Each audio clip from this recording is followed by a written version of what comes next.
How can you have a positive impact on the community? How can you have a positive impact on others?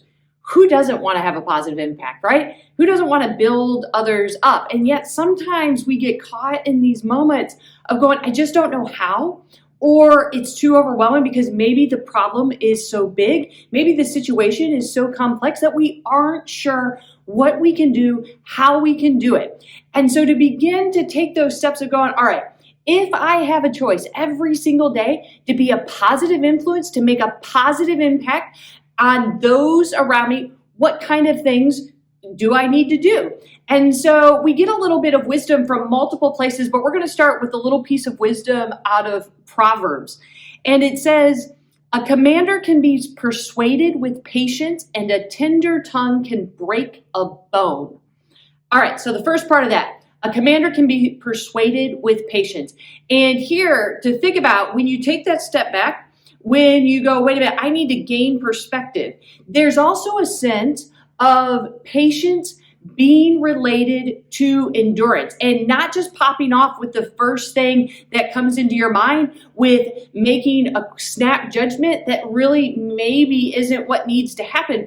And it's not to slow us down too much where it makes us unable to act, but instead of going, all right, how can I be the most helpful in this situation, of taking it in and using patience to gain understanding so that the next thing that we do, that we say, we absolutely can persuade others around us. And so when we're looking at that importance, that patience is this recognition of what we are sowing, of planting in our lives, of sharing with others. And we've got a few quotes that can really help us in this. The British essayist and historian Thomas Carlyle says, endurance is patience concentrated. The British philosopher and statesman Edmund Burke says, our patience will achieve more than our force. So Carlyle says, endurance is patience concentrated. Burke says, our patience will achieve more than force. And Homer, the ancient Greek writer, says, wise to resolve and patient to perform.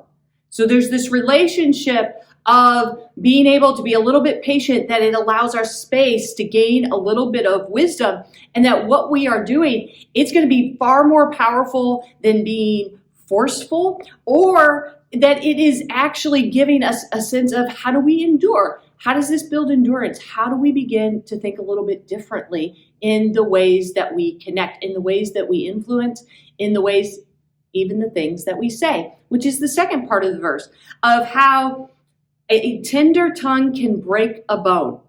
All right, so tender words are strong and they are powerful. We know that painful words, words that are harmful, words that are meant as violence, words that are meant to hurt others, right? Those can absolutely break bones. So we don't always think about how tender words are just as strong or even stronger, are more powerful. Because when we use tender words, when we took those moments of patience, we are able to be able to respond in new ways. We're able to say things that are actually helpful, that maybe help the situation, that help the person that is in need. And so for ourselves, as we're thinking through our day, as we're going moment by moment, to think through, all right, how am I giving that patience, that space to gain perspective? And then how am I using my words to help others? So pray with me. Enduring God, as we try to have a positive impact in our communities, help us in our endurance. Give us the words we need to build up, to encourage, to make us strong. Help us endure. May the things we do and say make a better life for ourselves and everyone around us. May our lives make for a better neighborhood, a better workplace, a better school, a better family, a better community, a better world. Amen.